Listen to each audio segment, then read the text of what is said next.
Hello, one and all. Welcome to the A to the K Wrestling Show. Joining us today is professional boxer turned professional wrestler. He's the current GPW champion and fresh off his Progress debut, the one and only RPD. Ryan, thanks so much for being here, man. How are you? Thanks for having me on. Yeah, I'm good, mate. I'm really good. Yeah, I appreciate you getting me on the show. Thanks for Oh being yeah, here, we man. appreciate you coming, man. So I figured we started. We could obviously, as Carl mentioned, professional boxer turned professional wrestler. So I'd like to start with your boxing career if we could. And Yeah, obviously, you had an incredibly impressive record of 12-1, winning titles light, middleweight, and welterweight.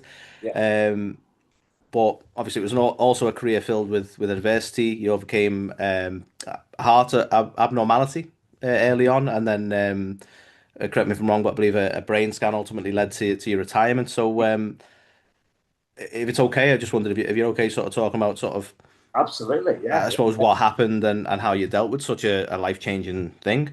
yeah. Of course. I mean, the first one, I never had a in boxing. It's quite common to go through the amateur route. You start as an amateur, and then if you build up enough success in that, then you turn over to the professionals. I got into boxing. I've been in. My dad and my granddad were involved in boxing since I was born. My Yeah. granddad was a boxer. My dad was a boxer. Um, but what happened is I did it as like a hobby from being like a kid. I loved it. Yeah. But my mum and dad never wanted me to box. Like they were just completely against it. And so I did it more for fun. And to be honest, I just loved it.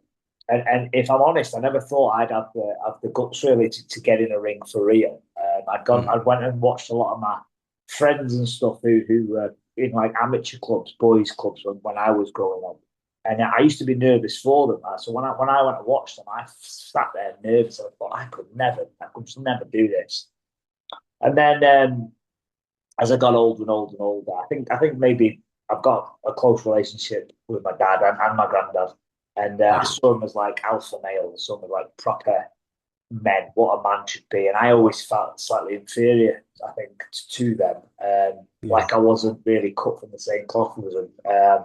And I think what happened is as I got older, 18, 19, and that weird age as you're starting to grow up and you're not really a man yet, but you're not a boy anymore either.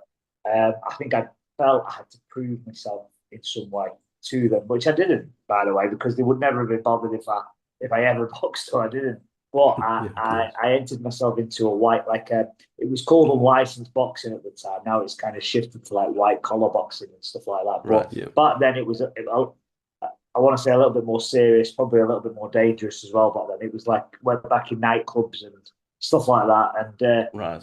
from Blackpool. So like one of the big shows in Blackpool was at the Syndicate nightclub. I don't know if you remember the Syndicate in Blackpool, but it was I think it had like a 2,000, 3,000 capacity super club in the middle of Blackpool.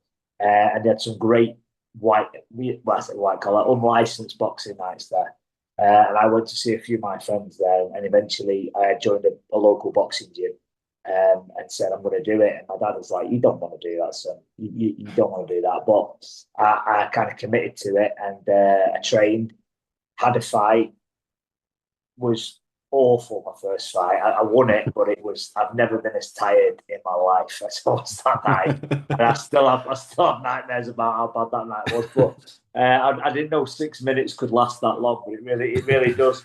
But then after that point, I think I must have proved something to my dad. I think I must have proved I had guts or something because although I was tired, I really kind of dug in and won the fight terribly, but I still won it. And then he kind of took the reins from that moment and he said, Right, listen, if you want to do this, we're going to do it properly, but you got to get fit and you got to, because my dad always thought I was very talented as a fighter, but he thought I was lazy as a trainer. And that there's more to boxing than just talent. You need desire and you need commitment and you need to Mm. Yeah. put your life to one side if you want to. There's that saying: you don't play boxing, you don't play boxing. So that was a rude awakening for me that night, and from that day on, Dad kind of took the reins and became like my trainer with me, and yeah, it all started to turn from there really. Oh, nice. How did you kind of obviously feel when it was, I guess, sort of taken away from you? Or well, I mean, I suppose ultimately you made the decision, didn't you, Yeah, to not carry on?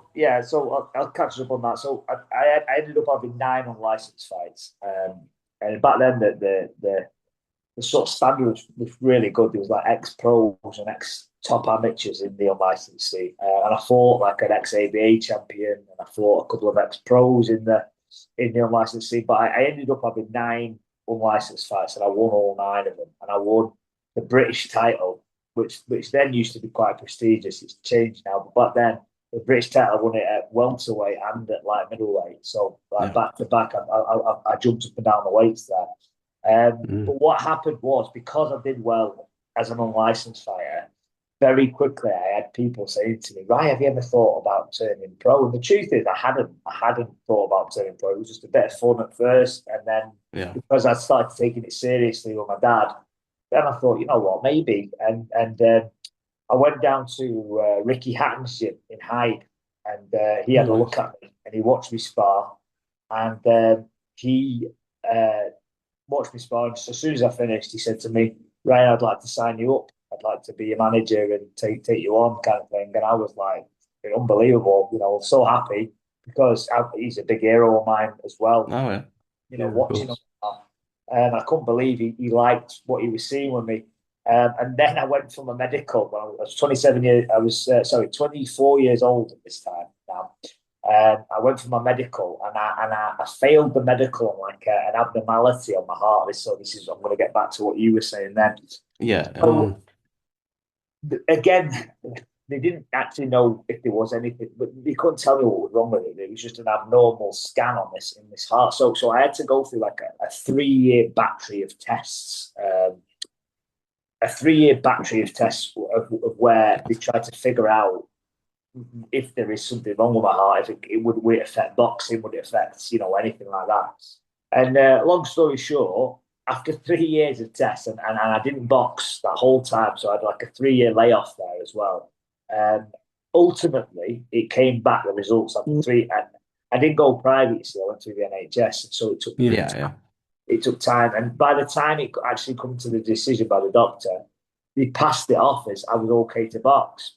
So basically, they just stole 3 years off me because they just wasted my time for 3 years, And that's frustrating. I understand the doctors go, "You've got to be medical. You've got to do things correctly." I get that, but 3 years is a long, long time to tell me. That's crazy. Actually, mate, you're okay. And I was like, so what I did is, I had 3 years out. I had one more unlicensed fight then, because my pro contract was still there, but it wasn't with Ricky Hatton by this point because things had moved on. So I thought, well, I've not fought for 3 years. I need to have a fight. So I ended up fighting the British champion at welterweight he's from Newcastle. Tough kid he was. Tough kid. Yeah. But anyway, he was on like a bit of a run, and people said, "Ryan, do not fight this kid with 3 years off. You're making a mistake." And I said, if I can't beat this lad, I shouldn't be turning professional. And they were like, "We kind of get your thingy, but he's knocking people senseless." So like, it's a bad mistake. This, you've been out too long. Have a warm up fight, then fight. I said, I ain't got time for that. I said, I've already just had 3 years out. So exactly. Yeah. Anyway, I fought him, and I always remember there was a really good referee who was a bare knuckle fighter. It was quite a shady. It was quite a shady scene back then. The boxing. He was a bare knuckle fighter, but he was a lovely fella called Phil Riley, and known for like fighting on fields and all that sort of stuff. But he said to me, and he was the reason I won that fight, because he said to me, "Ryan, I'm really excited for this fight." And I said, "Right." And I'm just in the changing room before I went out, and he said, "Because this is the best boxer in the unlicensed scene," and he meant me, "versus the best fighter." That's what he said. And I remember being pissed off when he said it. I remember being really, as if to say, "What do you mean, best fighter?" As if all I can do is kind of like out jab him and try and out skill him, It really rankled me. And I remember thinking, wow, that's the best bit of adrenaline you could have ever given me now. So anyway, we ended up fighting, and I knocked the kid out in a round. right? Nice. I went in like to prove like a man on a mission. I thought, like, you know. So anyway, I landed a really good body shot in the first round, and it was over. So that got me back on the horse. But sadly, it only lasted like a minute and a half. So from my 3 years layoff, I only got like a minute and a half boxing. It would probably have been better if I would have boxed him and got the rounds in, but.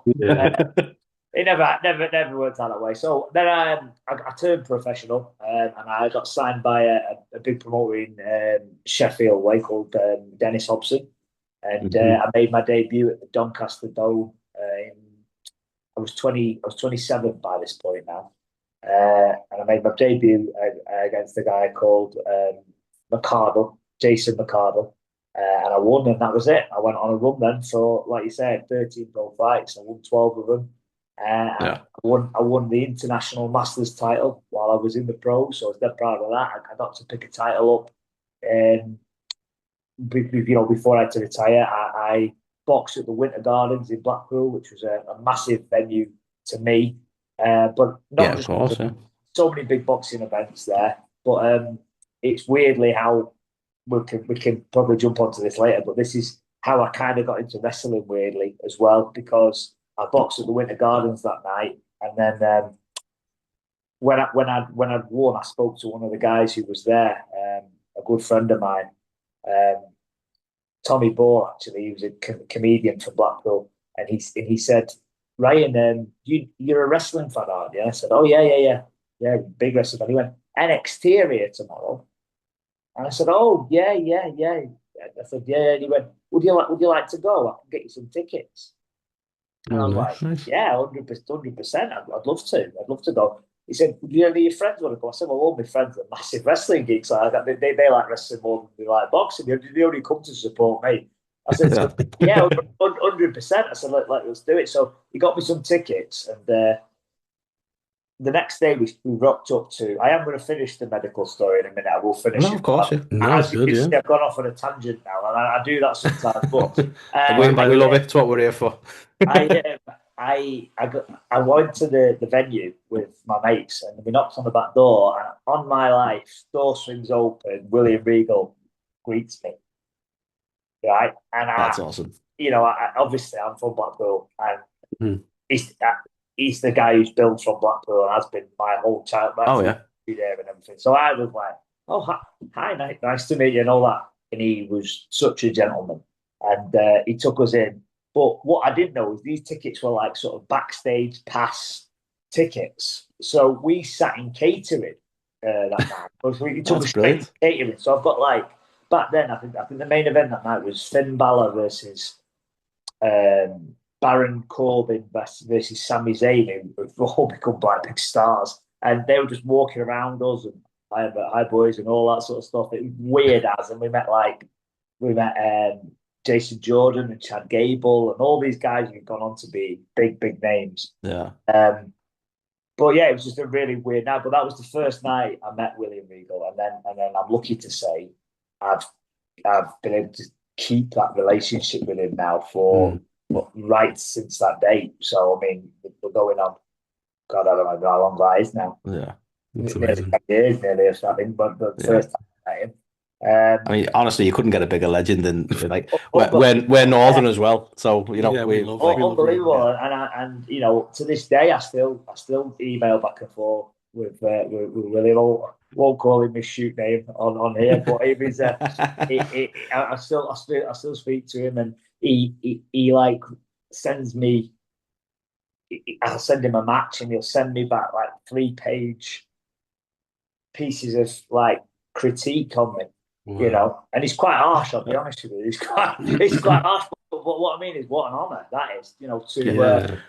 What an honour to kind of have that sort of someone in like that in your corner, and who kind of like still looks out for me. So yeah, very blessed with that.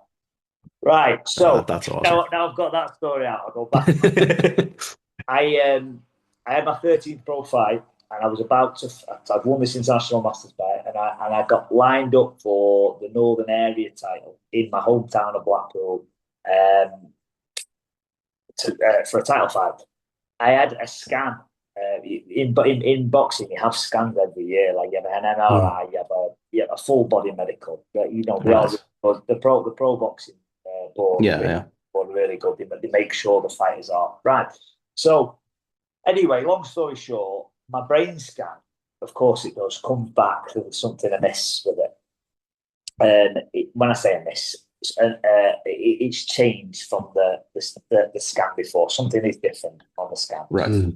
So there are many reasons why this can happen. You can move on an MRI table. You can have damage to the brain. You can have, you know, there's so many different weird ways you can go into it. But the way that the board look at it is, it's like a 3 strikes and you're out basis. If you get one of them, you can carry on. If you get 2 of them, you can carry on. They'll look at you, but they will carry on. But if you get 3, they kind of pull your license from you. Well, the problem I had was my dad was my coach. He'd been my coach. But the problem is, although he was a fantastic coach, he was my dad. And so he had a concern there straight away. So that was a bit of a problem for me. The other problem I had was my partner, my girlfriend, was 8 months pregnant when that scan comes back. And we were about a month away from having my daughter, Bo. And long story short, my family and my partner put a bit of pressure on me, really, of what do I want to do? Do I want to be a boxer, or do I want to be a dad? And at the time, I thought that was quite harsh. Now I see what they were trying to say to me. And the truth was, there wasn't a choice in it. When it got put to me that way, there wasn't a choice in it. So I stepped away from boxing. I chose to step away from boxing. I could have carried on, but with always these questions of, am I putting myself at more risk than somebody else? Maybe I wasn't. You know, I don't know. But it's not really the sort of sport you want to have them sort of question marks in anyway. It's scary enough going in there, but if you're then kind of second guessing yourself all the time, that's not a good thing. And the best way of putting it was, it got to the point that it wasn't very smart of me. It wouldn't have been a smart decision from me to continue to take that sort of punishment. And it isn't just in fights, because you like your boxing. When you're boxing in the pros, you're sparring 2 or 3 times a week with some of the best lads in the country around your weight, you know, to keep you ready.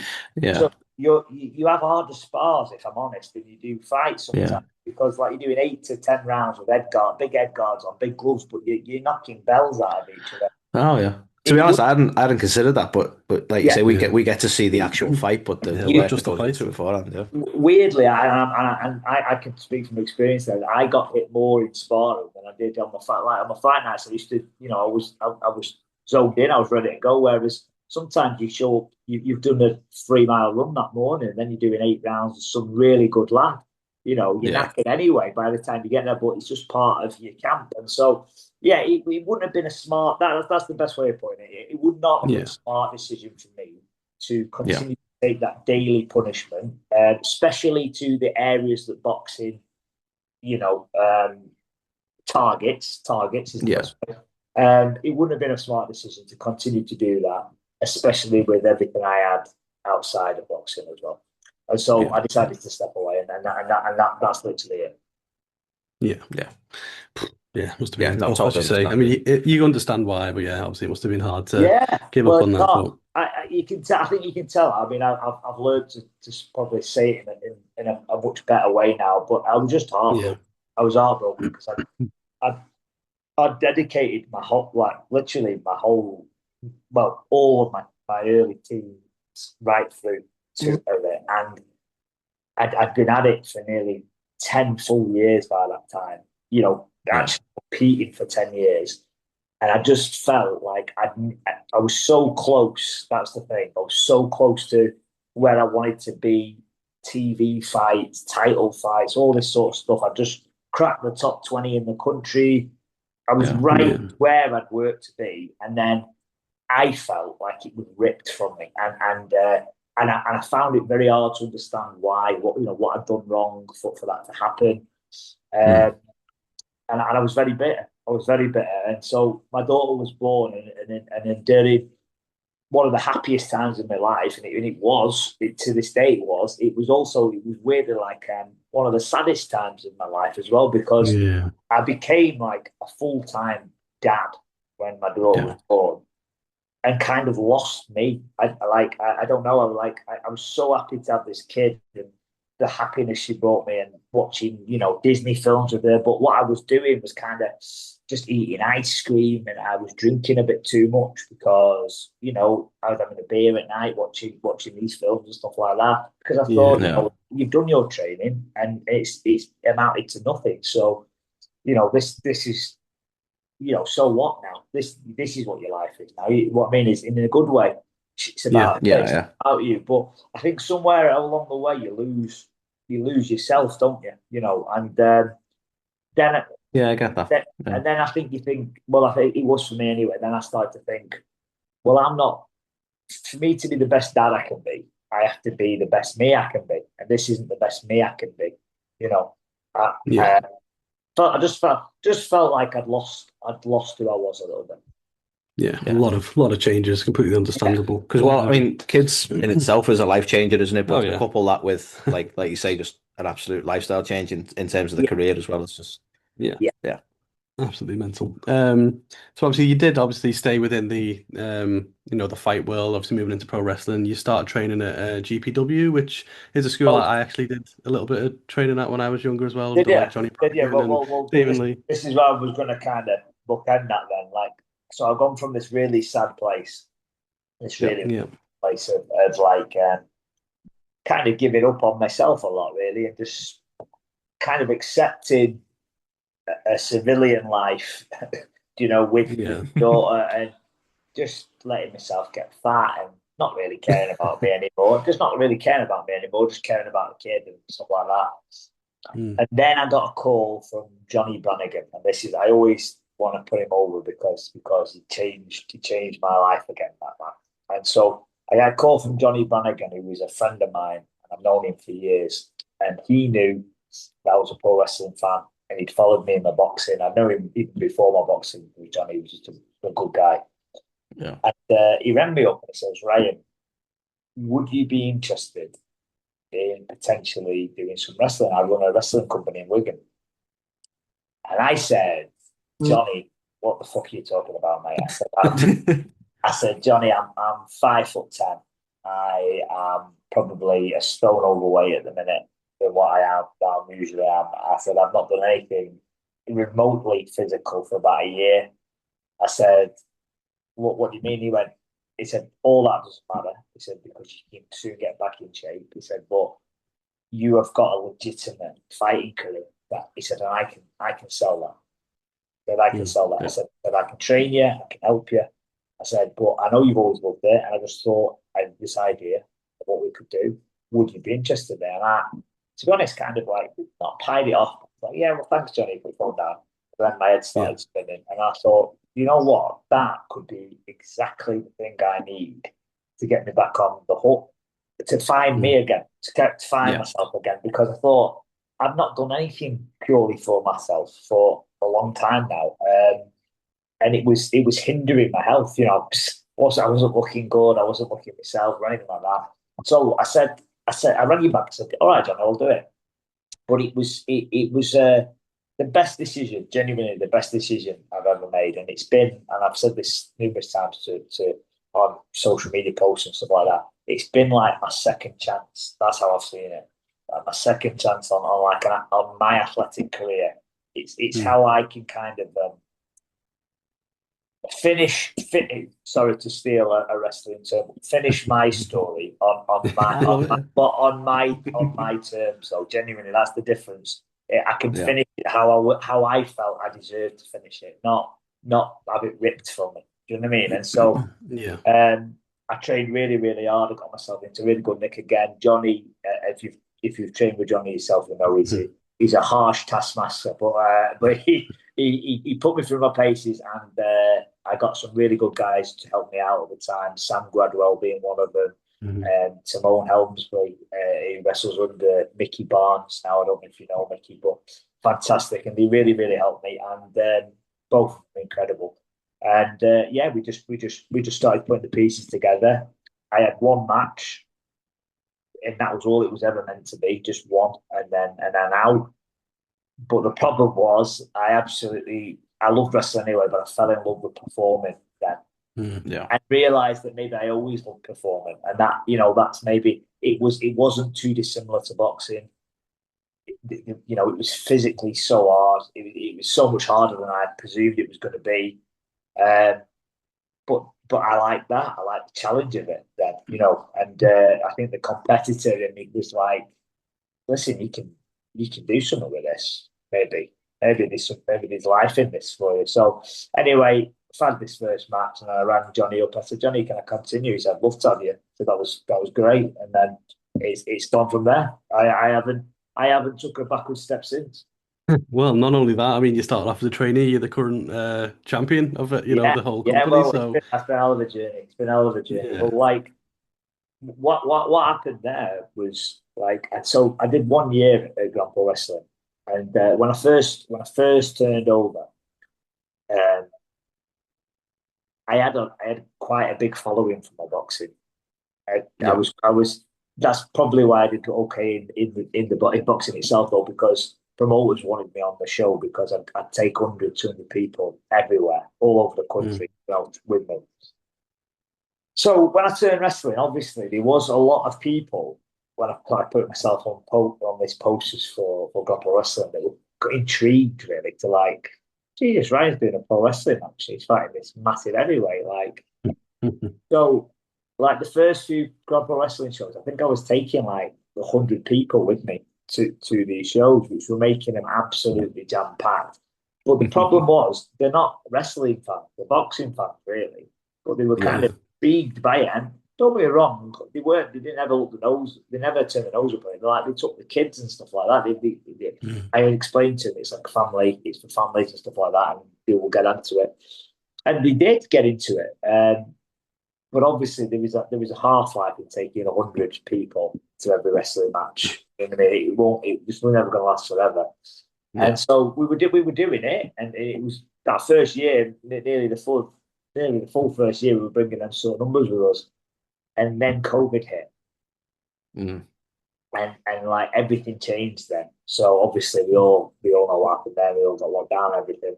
But what I thought would be a couple of, like we all did, thought would be a couple of weeks or a couple of months or something, became a year, and then a year became 2 years, and it was mental. It was mental, and I'll be honest with you, during that time, I did think the ship had sailed then, or anything related to wrestling, because I thought I've got 2 years older now. I'd only done a year of active competition. I'd done like only 4 matches in that year, 5 matches or something like that ever. And I thought, it just again something that wasn't meant to be for me, kind of ripped from me again. But then, obviously, we started coming out of the pandemic, and shows started getting advertised, but GPW wasn't interested in coming back straight away. Yeah, and so I thought, that's kind of the end of that kind of thing. But I joined this like bodybuilding program during COVID, more to just keep me busy. As you can tell, I'm someone who like sitting still for too long. I like that's fair. So I'd set myself this challenge. I'd set myself up on this bodybuilding program sort of thing, ran by an ex-wrestler called Nush. I don't know if he's trained by Nush, but there was quite a few wrestlers on the British scene that were part of this, and so we're all in WhatsApp groups and stuff like that together, and you put your progress pictures up, and I don't know, it was like a bit of a fraternity really during COVID. It was a big help to me. But you start getting to know people as well, obviously, because you're talking back and forth. And one of the people on that group was called Rick Marcus, Rick Halfpenny, but he wrestled under the name Rick Marcus.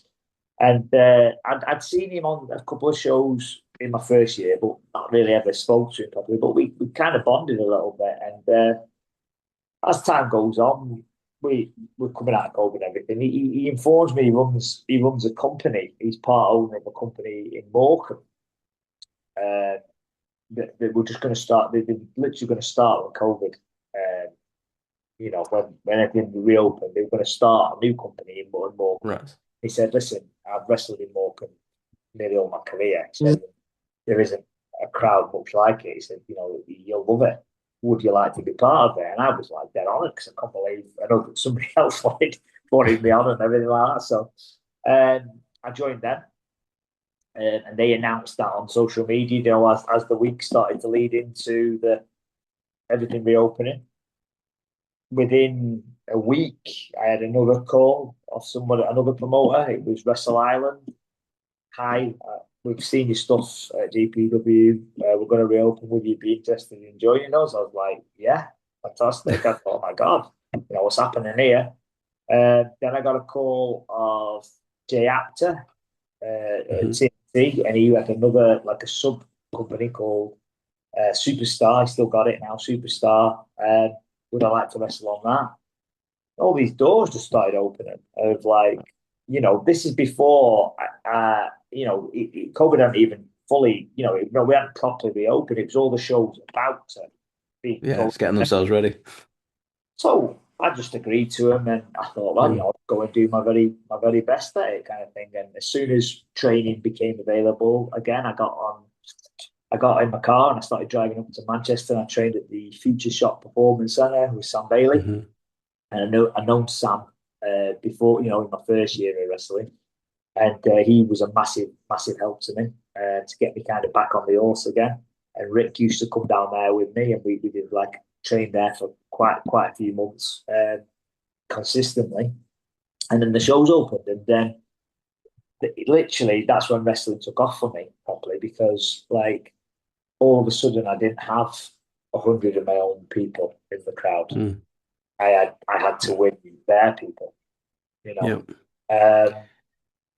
but I swear I don't mean this arrogantly. I'm not an arrogant person, but the one thing I've realised I can do better than nearly anybody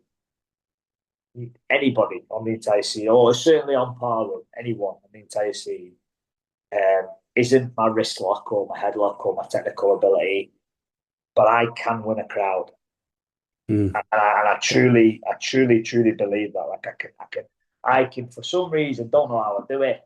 Crowds seem to get behind me nearly everywhere I go, and to be honest, that has been the precursor to my success everywhere I've gone, because I've become sort of undeniable. So when I know I'm using a lot of Cody Rhodes' words here, but I have. It's like I started at Morecambe. I was at the bottom of I think it was first match on the card. Walked out in Morecambe. They didn't know what. They did obviously advertise me coming into the show, and they'd done the whole pro boxer spiel thing before we went in. Crowd went absolutely mental, and from that day on, they have never left my side, ever. The Morecamers are unbelievable fans, and I've been a massive part of it. And obviously then social media's helped, because then bits of footage have gone up, and other promoters have seen how much they went over to Wrestle Island. Fantastic crowd in Birkenhead, got behind me from day one. Again, they did the big build up of the Xboxer and all that. So it's like you mentioned there, like Wrestle Island. I've seen quite a few of the videos and pictures from your time there. Obviously, there's been a few times you've done it, but that I think is where the undeniable thing definitely sits in, because you see the crowd reaction. I think they've seen quite a few photos of you with all the young fans as well. You can see all the many kids, people that get behind you. All the kids, and it's a bit like Rocky, isn't it? I think that is sort of my gimmick, if we're honest. I grew up loving the Rocky films for obvious reasons, but I've kind of based my own character not on Rocky Balboa, but that sort of idea of the everyman who people can get behind, a legit who is for the people as well. He's not just doing it for himself. He's doing it because he wants families to enjoy. He wants the kids to get behind him and all that sort of stuff. So that's sort of been the idea. But every company, like I went to Superstar, I ended up wrestling at Superstar. Within one show there, he rang me up and he said, Ryan, can I have you on at TNT Ignition on the next show as the mystery guest? The mystery guest for Simon Miller's match. Nice. Like it was bizarre, it was mental. It was mental. And like we've got a Simon Miller match and we've got a 6-man tag and we need a mystery part. And I'm thinking, so I said, of course I said yes. But I'm thinking, I'm not gonna know who I am. Like, like so but then again, like everything the fans have made it, everything that's happened to me because of them. It really is because of them. Like so they announce and this mystery guest partner is my music kit. It's all of a sudden the whole packed out Liverpool crowd start going, PD. Before I walked through the curtain, and I thought, how did he even know where I am kind of thing. And then that fan base, the TNT, I absolutely love them. They've been behind me from that day. I was going to ask what you think of a Liverpool crowd. Obviously, we've got a bit of investment there, don't we? I love the Liverpool fan. I love the Liverpool. I love the Birkenhead. I love Birkenhead fans, Manchester fans, Wigan fans. Like literally, for whatever reason, they all seem. And obviously, because it is quite a close knit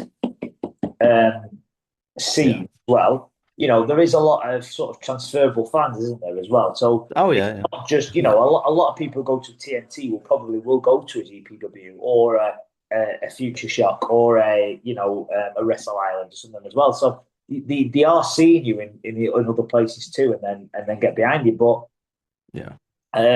every single company that I just mentioned, then so Wrestle Island, Ignition, TNT Ignition, Odyssey, within a year or two, well, year and a half really, of me starting with them, I was the champion of them brands.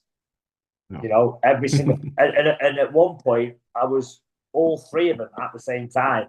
So I had I was basically every belt in the north that I wrestled for. I kind of had, and so that was amazing. Yeah, and that's awesome. Yeah. I got involved in other companies then, like Knockout Wrestling in Barrow. I won their showcase title quite quickly. Fans got behind me, and I think it's just for me, I think it's just a thing where a promoter thinks to himself, like, he's a safe bet now. Like, he's a safe bet. Like, we put a belt on him. For one, people will come, and you'll get more people in the venue, which helps everybody. And for two, I put a decent match on that entertains them crowds, And so, it's been like a really roller coaster sort of thing, and I achieved more in that first year after COVID than I ever thought I'd ever achieve in wrestling. Basically, it was mad, and it was mental. So many things, and like it's just such a weird. It was like destiny. That's the only way I can put it. It's like everything I've just said to you then about like I felt like I could kind of finish things on my terms. I kind of did in that first year, and I could have packed like I worked on SmackDown. Ended up working on SmackDown, and I ended up doing a full segment with the Bloodline, and getting knocked out on SmackDown by Roman Reigns. By Roman Reigns, didn't you? It's the stuff of the dreams, And I believe we also saw you at a clash, didn't we? I can't. Yeah, I was in I was in Scotland for Clash at the Castle. I believe you were the eagle-eyed amongst us might have saw you carrying AJ Styles out as well. I did that day, yeah. I was using my doctorate that day to help AJ out. But you know what I mean? I've had such. But the point I'm making is wrestling has been a massive saviour to me, and it's given me such great experience, like genuinely some of the best experiences in my life, which I never thought I'd get the chance to do after. Like I thought I'd lived my dream with the boxing, and it just not kind of worked out. But I still had so many great memories of it with my dad and all the things I've done. But wrestling has been like completely new and unbelievable adventure for me that I am still living now, and I love it. And to be honest as well, it's awesome to know. Like, sorry, go on. No, so go on, because there is. I was going to say that hopefully I'm putting it the right way, but it's sort of awesome to know that it's not like wrestling isn't like a compromise But after it's your dream, not. if you know what I mean. It's like a different dream, and It, it, you know, it, like you it, say, but this is the thing. It's the same dream. yeah, Yeah. This is where I was meant to be. This is I truly believe. I'm not a religious man, Mhm. but I do believe in like fate. I believe that things yeah, happen for reasons. At the time when I had to retire, I couldn't understand. That's what I struggled with. I couldn't understand what is the reason for this. And yeah, now I honestly think the reason is to open this door. Um, yeah, Yeah. and I feel I don't see it as two separate things anymore. I did. yeah, I did see it as two separate things. I used to see it as boxing. Now I do wrestling. Now I don't. Boxing gave me so much, but it also allowed me. It gave me my vehicle to come into this because without it, I probably would have. Well, I wouldn't have. That's a fact. I wouldn't have done. I wouldn't have done. If I didn't have that boxing career behind me, I would never have been offered a chance to go on a wrestling show. You Yeah. know, and Things kind of so happen for a reason, I suppose, don't it, yeah, they? yeah, it And did it's happen for a reason. It did, and then like you know, just going back to what I was saying about the fans. I mean, the fans. I'm so grateful to them, and yeah. it's because of them I have had these successes in places like TNT and Israel and stuff like that. But what I do think is, when I said before, I don't know how I'll win them over. And what I do think is, I think they see, and hopefully you guys see as well, how much it means to me. Yeah. yeah, I think that's what it is. I think they can genuinely see that this isn't a novelty thing for me or a quick book or whatever. You know, it's not certainly not for money. I love it. I love it, Yeah. yeah, and I think they see that, and I think they see that it's like when I wrestle, I want to not just put a good match on and be safe and all the obvious things. I want them to have the best time, and I want them to be with me on it, and I want them to enjoy it. And I think that's part of how I've gotten over with them, to be honest. Yeah. Well, that's it. I mean, like, it's real, isn't it? You've overcome those adversities, you've had them setbacks, and you haven't, as you say, you may have had a bit of time on the couch with a beer or two thinking, oh, but then Yeah, you found this next calling, and yeah. you're not phoning it in. You've gone, actually, this No, is this is me now, and and you've been I'm smashing it. so everything I've just mentioned, everything, I'm so grateful for it. So grateful, Yeah. and I think that shows. I think they yeah, Yeah. see that I'm so like proud. That's the word. I'm so proud to be there. It's not like a God wrestling. I don't. I never feel like that. I always feel Yeah. like dead excited to be there. I'm excited to meet fans. I'm excited to do my job. I'm excited to put my gear on. I like the whole thing. I enjoy it. Yeah. I mean, we kind of saw that in Manchester, didn't we? yeah, Yeah, yeah. We were lucky to be in the crowd at 181, Yeah. and yeah, I mean, obviously when you come out, you could like we had a group behind us, didn't Yeah, we? Lancaster Uni Yeah, Wrestling Lancaster Uni. Society They were, were fully repping you. yeah. We spoke to them beforehand as well, doing the sort yeah. of fan interactions, and they were obviously they were there to see the progress, but they were there for you, Oh yeah. definitely there Yeah. for you. Well, that's And very nice. honestly, you No, could well, hear them. I only found out about them on the day when I got there because again, so I was going to obviously get to this as well because I thought I was Yeah, leading everything I've said then, like so all those companies, and then even the bits with the WWE I got to work with and meet all those guys and stuff like that, and then progress was like one of the last things I felt I had to do, like uh, goals. I, I kind of achieved nearly everything I wanted to achieve within that first year. And by no means was I thinking, oh, I'm going to retire now or anything like that, because I loved it. mm, But I did more than I ever thought I'd do in with all that, and so I was happy, and I think that showed as well because I think I was kind of content with everything I'd done. But then yeah, so I thinking to myself, like, what goals do I have now left to me? And I'm a perfectionist, and I'm someone who always wants to being part of something is never enough for me. Like Yeah. I always have to try and be the best at it, or at least aim toward the top. Do you know what I mean? And so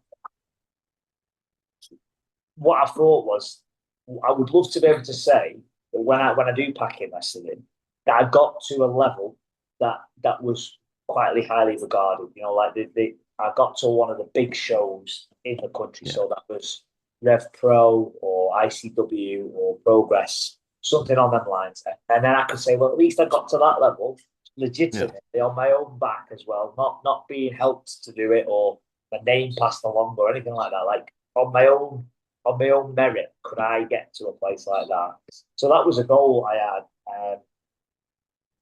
Well, I've had it for about a year now, and then thankfully I got a call and it came in. And again, it's another massive bucket list thing for me because I can always say now, no matter what happens at Progress going forward, and I've got a feeling there will be more, but even if it didn't, I can always say I got to that, you know, and I'm dead proud of it.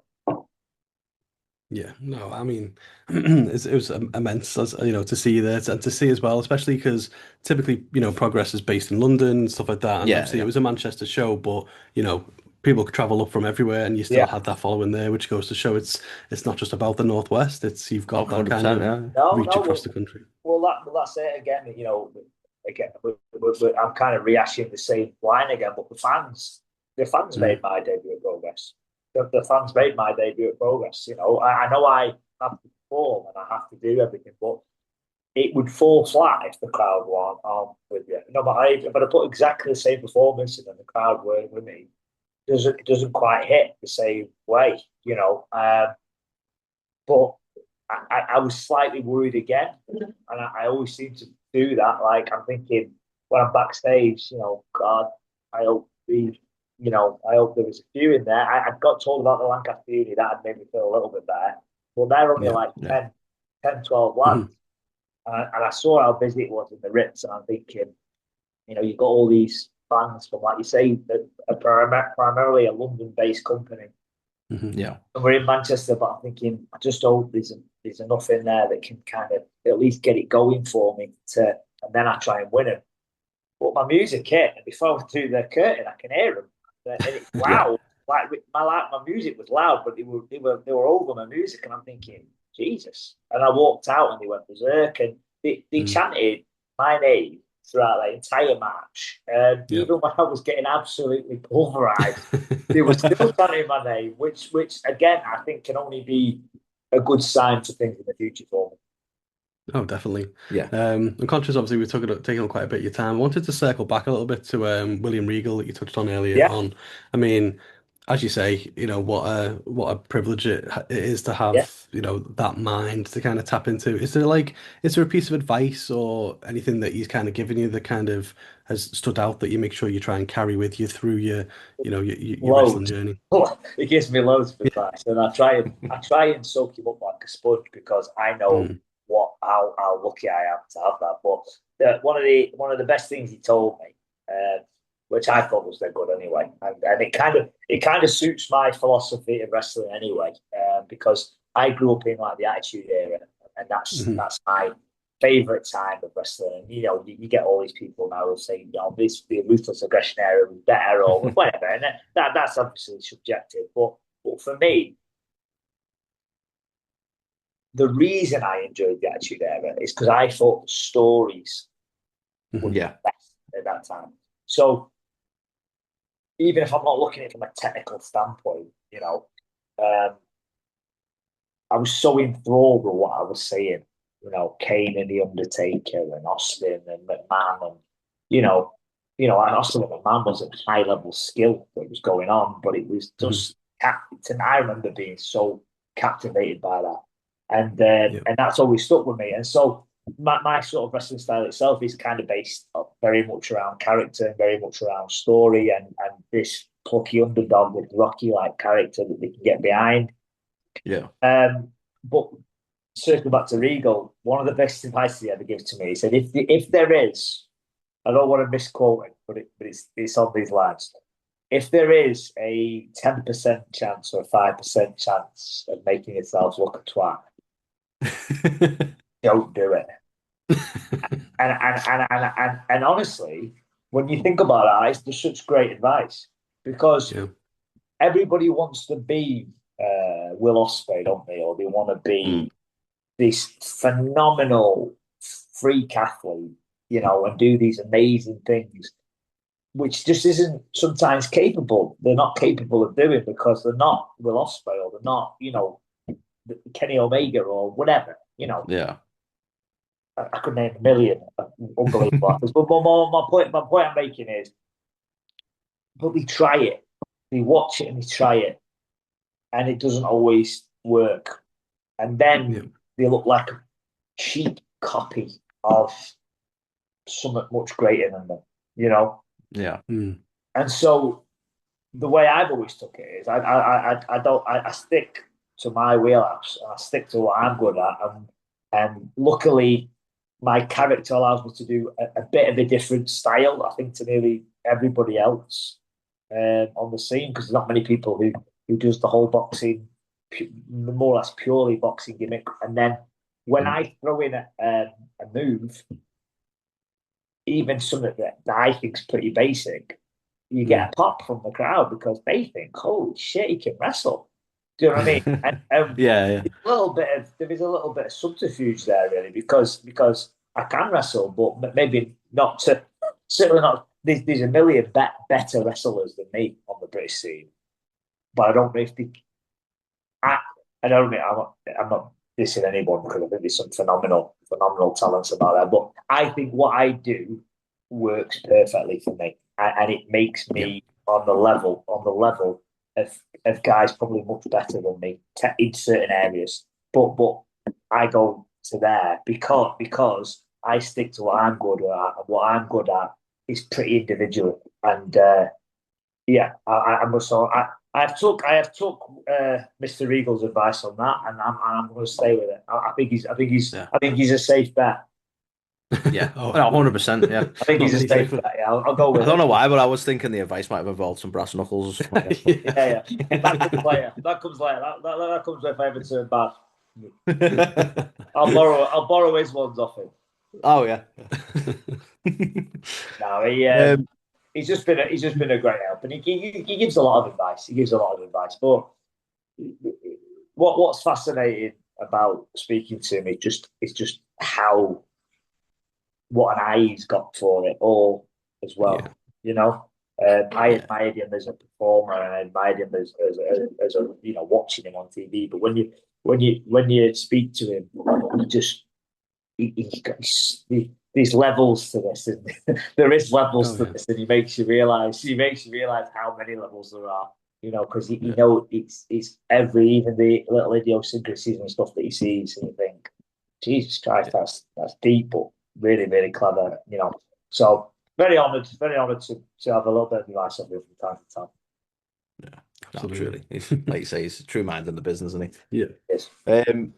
Obviously, from us, you've I would say it's been wrestling for about 5 years now, maybe slightly more. Well, I think it's technically 6, but I was thinking that because you had obviously just before the pandemic, and it's actually about 4, isn't it? 4 or 5 now, but yeah.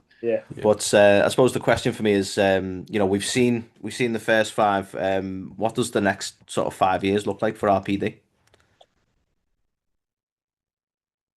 Hopefully even bigger and better things, and I genuinely mean that. I have no intention of packing up. I feel in great shape at the minute. It makes me go to the gym every day. I don't ever miss the gym. It's given me a purpose again as pro wrestler, and so I take it just as seriously as I ever do my boxing, and I can honestly say that I give it the respect that it deserves, just like boxing. You'll never. There's not a wrestler alive who could ever say that they've heard me say anything negative in regard to wrestling, because I'm sold. It's like, it is hard. It is so hard. It's the hardest endeavor. It's the hardest endeavor I've ever taken part of, and that includes boxing, because I think with boxing, I knew how to fight, and so I just had to be sort of guided the right way. But I was always a pretty decent fighter. Wrestling, although I was a massive fan, I've had to learn from scratch, and I had to learn from scratch at a later age than nearly everybody else on the scene. But I'm so glad I did. Because it's been amazing. You can tell I smile when I talk about it, because I've loved it. I'm a Yeah. sucker for No, time. yeah. And I That's just what, hope but it's five great to years- see that passion. Yeah, well, thank you. I just hope the next 5 years brings more memories to me. That's it. And Yeah.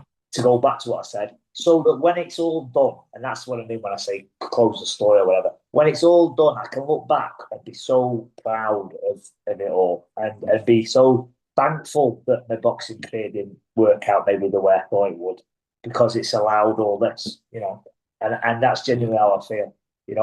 Away from the wrestling, I've met some great friends. Now. I've gone to quite a few of the wrestlers' weddings that, they're lifelong friends now because of this crazy little world that I've been thrust into, and again, I'm so grateful. So yeah, I just hope the next 5 years brings other big things. I hope there are more opportunities, like I say, progress and the like, and yeah. Well, look, let's just. Well, I'm the sort of guy who I never like want more than. I don't want more than. I'm never ungrateful for stuff. Yeah, Like, yeah. I'm so grateful now. If it ended tomorrow, I'd be happy. I would be happy.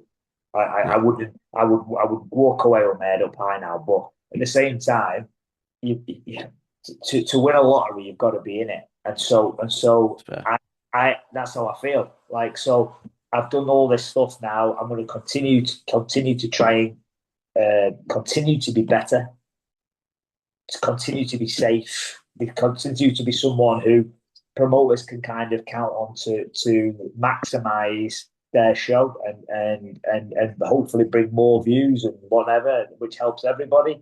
And that's it, really. I just want to keep doing that and see where it goes. Awesome. Man. I'm going to throw one random on it. Okay. Definitely random because I decided to ask. Just thinking back to your time as a stay-at-home dad, I think you phrased it as before. Obviously, we're fathers as well, so I'm going to have to ask, what is your favorite Disney film? Oh God!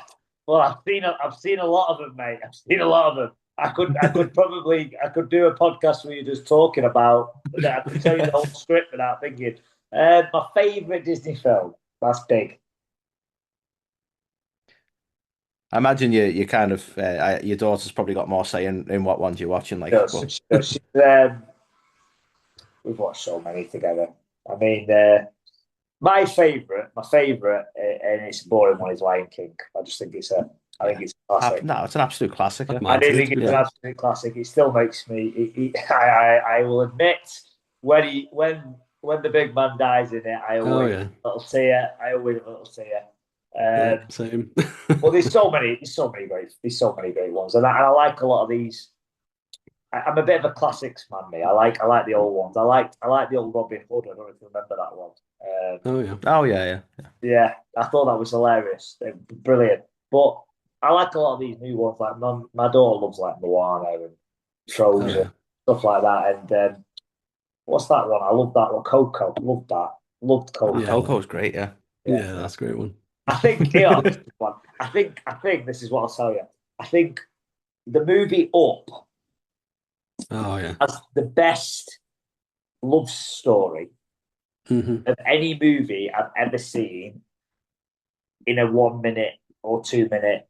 Oh yeah, it's like over a minute. I don't think there's any words either. Words at all. There's no words at all. They told a better love story in 2 minutes than nearly any other rom-com or anything I've ever seen. 100%. So that's got a special place as well. That first 2 minutes of Up, I think, is amazing.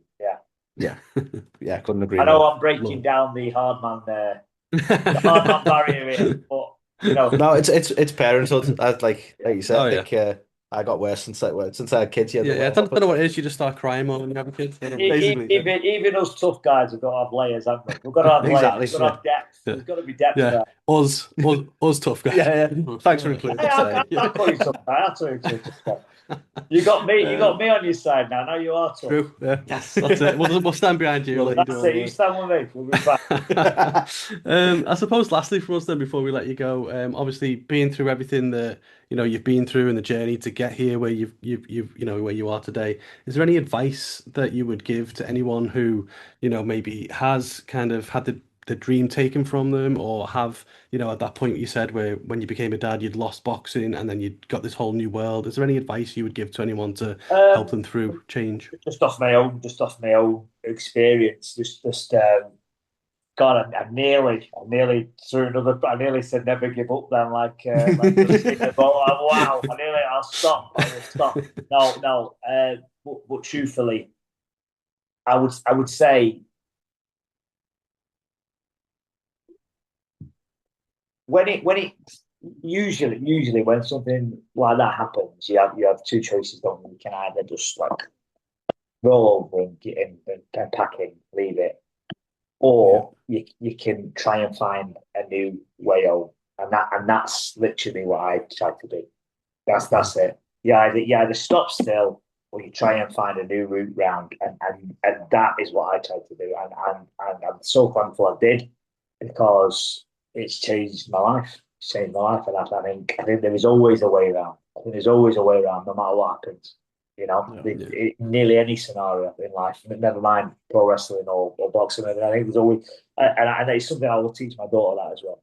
I think life doesn't always go the way you think it's meant to go. You're not owed anything, and that was again something I had to get my head around, because I kind of thought I was owed a little bit. I think with the boxing, and then that was a really harsh lesson on me, but I think it helped me mature and helped me feel grateful for what I've done, and also realise that, listen, you can't just, throw your toys out the pram now. Like, you either sit here now and moan and be bitter about that for the rest of your life, or you find another way to the same destination. And I said that to you before, like, I don't see it as a different destination now. I do not see this as that was boxing. I see this was boxing, and then this happened, and I'm now back to where I'm meant to be.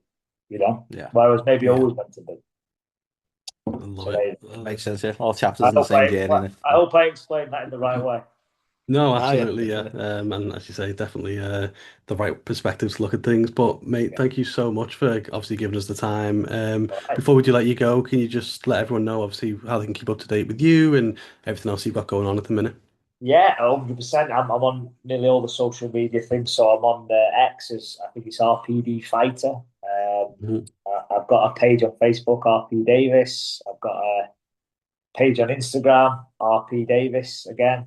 I'm quite active in that. And a big part of what I do as well is I'm pretty active on social media, because I try and promote nearly every show that I'm on, every show, because what I'm saying there is I am proud of being on them. And there was a bit of a discussion online, I think this week or last week, or something about I think it was Matt Cardona had done a video talking about, and I think it was something like that. But it really hit home to me, because it baffles me. It does baffle me, because like, if I'm going to wrestle and I'm going to, because obviously there is risk involved in wrestling and in doing yourself or whatever.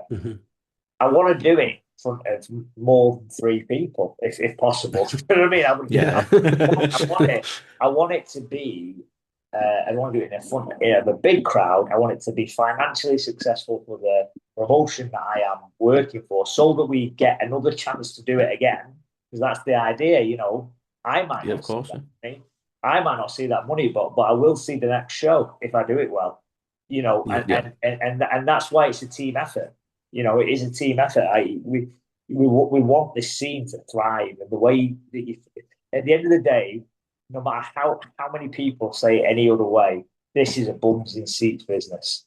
That's what nearly everything is a bums and seats business in the entertainment industry, but wrestling particularly, especially at this level, that the independent scene, you've got to get people in for it to continue. And so we should all do everything we can to get as many people in them joints as we can, so that it continues for all of us. So yeah. Love that. It's true though, isn't it? 100%. Yeah. As you say, social media is a powerful tool for it. So Well, that's it. Make the most of it. Social media's loads of bad points, but it's got a couple of good ones, and stuff like that is one of them. You know, rather than share a load of hate or whatever, you know, share someone's business or something. You know, share something that can actually be a benefit to somebody. You know, so yeah, definitely. Absolutely. Awesome, man. Thank you so much for taking the time.